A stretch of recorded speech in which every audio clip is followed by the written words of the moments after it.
Assalamualaikum warahmatullahi wabarakatuh.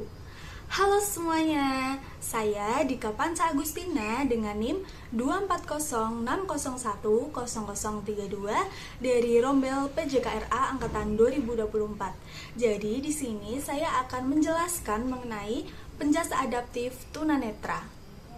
Jadi, definisi dari tunanetra adalah individu yang mengalami kerusakan atau ketidakberfungsian indera penglihatannya, mulai dari keterbatasan penglihatan hingga kebutaan total. Hal tersebut dapat menghambat kemampuan dalam beraktivitas sehari-hari dan menerima informasi dari lingkungannya. Dijelaskan juga menurut WHO, tunanetra diklasifikasikan berdasarkan tingkat ketajaman penglihatannya, yaitu kondisi di mana tingkat ketajaman penglihatan seseorang kurang dari 6/18 setelah dikoreksi menggunakan kacamata yang dibagi menjadi kategori low vision hingga blind berdasarkan tingkat keparahannya. Nah, selanjutnya yaitu klasifikasi tunanetra dibagi menjadi 3, yaitu yang pertama berdasarkan tingkat ketajaman penglihatan, yang kedua berdasarkan waktu terjadinya, dan yang ketiga berdasarkan kebutuhan adaptasi pendidikan. Nah, berdasarkan tingkat ketajaman penglihatan juga terdiri dari beberapa poin. Yang pertama ada penglihatan normal. Jadi karakteristiknya di sini seseorang dapat melihat objek dengan jelas dengan jarak tertentu, tidak memerlukan alat bantu khusus dan dapat membaca tanpa mengalami kesulitan. Ketajamannya yaitu 6/6 hingga 6/7,5. Yang kedua ada gangguan penglihatan ringan. Nah, mungkin di sini seseorang mengalami kesulitan dalam melihat objek secara jauh, namun dapat melakukan aktivitas dengan sedikit adaptasi dan juga memerlukan alat bantu khusus. Ketajamannya yaitu 6/9 hingga 6/12. Yang ketiga yaitu low vision atau penglihatan rendah. Dibagi menjadi 2, yang pertama ada low vision sedang dan yang kedua ada low vision berat.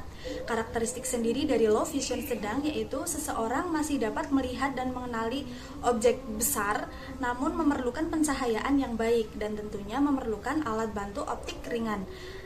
Penderita ini memiliki ketajaman yaitu 6/18 hingga 6/36. Yang kedua ada low vision berat. Seseorang sudah mengalami kesulitan melihat detail objek, hanya bisa mengenali objek besar dengan kontras tinggi dan pasti memerlukan alat bantu khusus. Ketajamannya yaitu 6/60 hingga 3/60. Nah, selanjutnya yang keempat yaitu kebutaan. Dibagi menjadi 2, yang pertama kebutaan parsial dan yang kedua kebutaan total. Karakteristik sendiri dari kebutaan parsial yaitu hanya dapat membedakan terang dan juga gelap. Seseorang juga dapat melihat gerakan jari apabila itu jaraknya dekat.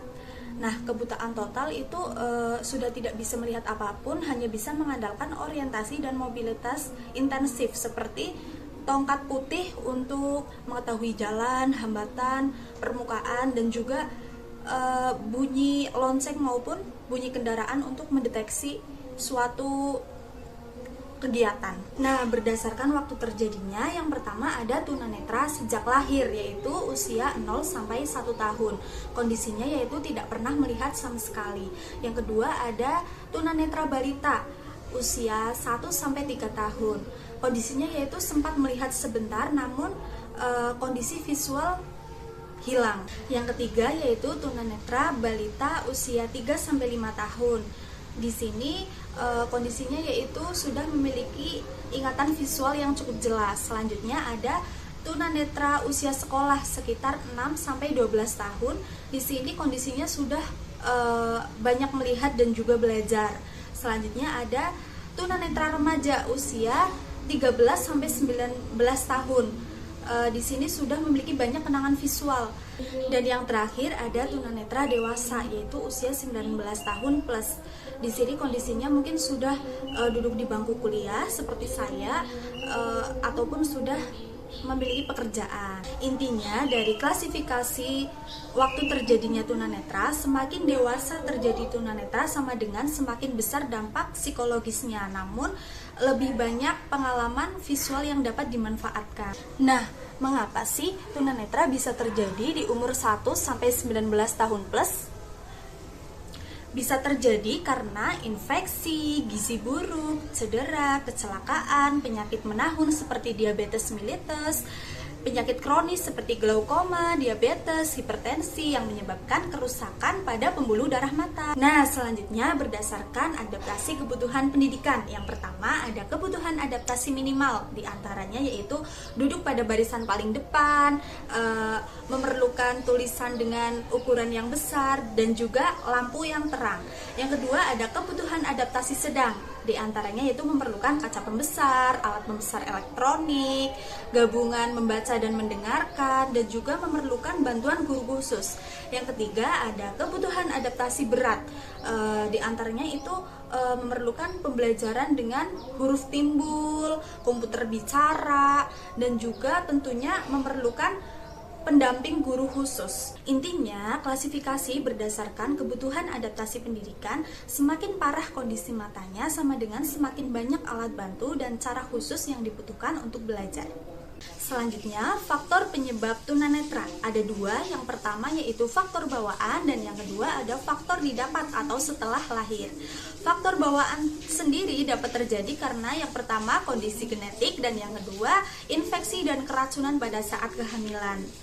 Sedangkan faktor didapat itu bisa terjadi karena penyakit mata seperti glaukoma, degenerasi makula, katarak, retinopati, diabetik, dan juga trauma mata akibat penyakit.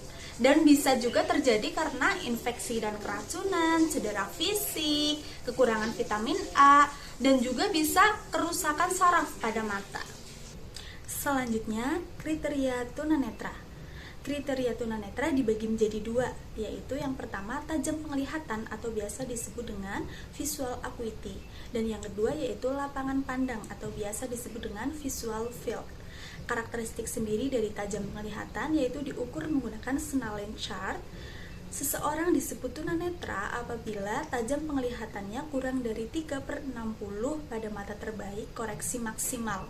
Artinya, objek yang biasa dilihat oleh orang normal bisa dari jarak 60 meter hanya bisa dilihat dengan jarak 3 meter. Selanjutnya yaitu lapangan pandang. Biasanya sekitar 180 derajat horizontal. Seseorang disebut tunanetra apabila lapangan pandang menyempit kurang dari 10 derajat dari titik pusat penglihatan. Hal ini biasa terjadi bagi penderita glaukoma dan retinitis pigmentosa. Selanjutnya, penanganan penjas pada anak tunanetra. Dalam pendidikan jasmani adaptif, anak tunanetra memerlukan perhatian khusus supaya anak merasa nyaman, aman, bermakna, serta senantiasa bersemangat untuk berpartisipasi mengikuti kegiatan pembelajaran tersebut. Penanganan yang tepat dan sesuai akan membantu anak untuk menumbuhkan keterampilan fisik, sosial, dan emosional. Nah, beberapa hal yang perlu diperhatikan dalam penanganan penjas pada anak tunanetra. Yang pertama ada pendekatan individual. Setiap anak tunanetra memiliki kondisi penglihatan yang berbeda, seperti anak tersebut mengalami low vision atau buta total. Sehingga guru harus memahami kemampuan, kebutuhan, serta batasan-batasan masing-masing anak sebelum memberikan aktivitasnya. 2. Penciptaan lingkungan yang aman. Ruang atau lapangan harus diatur sedemikian rupa supaya terbebas dari hambatan yang berbahaya, seperti lintasan, garis batas, atau area permainan dapat diberi tanda khusus, misalnya pita takstil atau bunyi sebagai penanda arah. Yang ketiga, modifikasi media dan alat. Alat olahraga perlu disesuaikan, seperti penggunaan bola berlonceng agar mudah didengar, tongkat pandu, atau tali sebagai pegangan saat berlari. Hal ini dapat membantu anak supaya tetap aktif tanpa merasa terhambat. 4. Pemberian instruksi yang jelas dan verbal. Guru harus mampu memberikan arahan dengan suara yang jelas, terstruktur, mudah dipahami, dan diulang apabila perlu.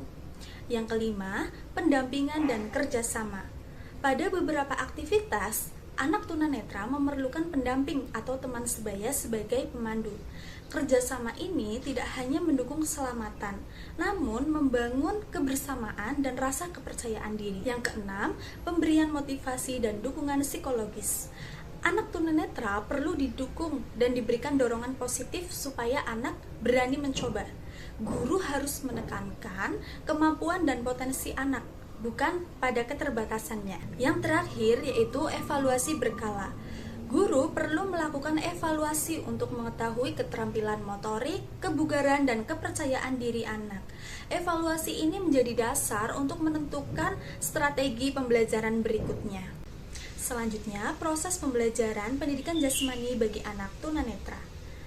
Pada dasarnya, guru harus menyesuaikan metode pembelajaran supaya anak dapat beraktivitas secara aman, nyaman, dan menyenangkan.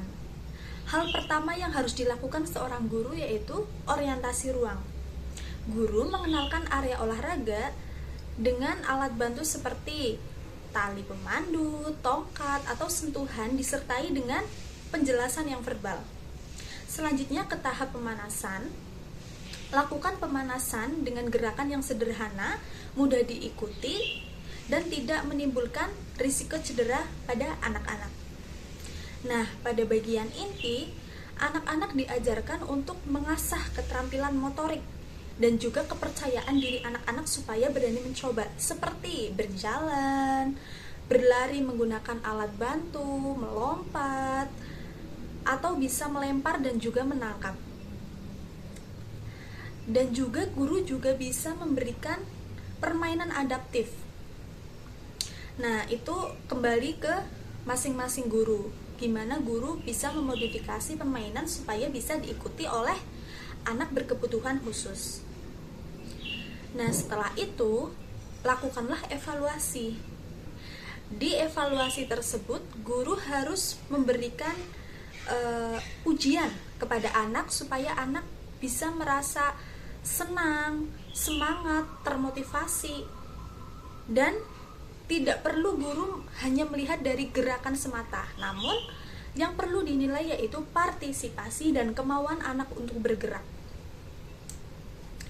Jadi, sebagai guru pendidikan jasmani harus pandai dalam memodifikasi permainan supaya anak ABK juga bisa ikut serta dan harus disesuaikan dengan porsinya. Tidak bisa disamakan dengan anak yang normal. Sekian penjelasan materi yang dapat saya sampaikan mengenai pembahasan pendidikan jasmani adaptif bagi anak tunanetra. Saya ucapkan semangat untuk calon tenaga pendidik di masa depan nanti, semangat untuk menciptakan regenerasi yang unggul dan berbudaya di Indonesia emas nanti. Kita perlu menerapkan hashtag kita sama, bahwasanya anak berkebutuhan khusus dan anak normal sama-sama memiliki hak untuk mendapatkan pendidikan yang layak.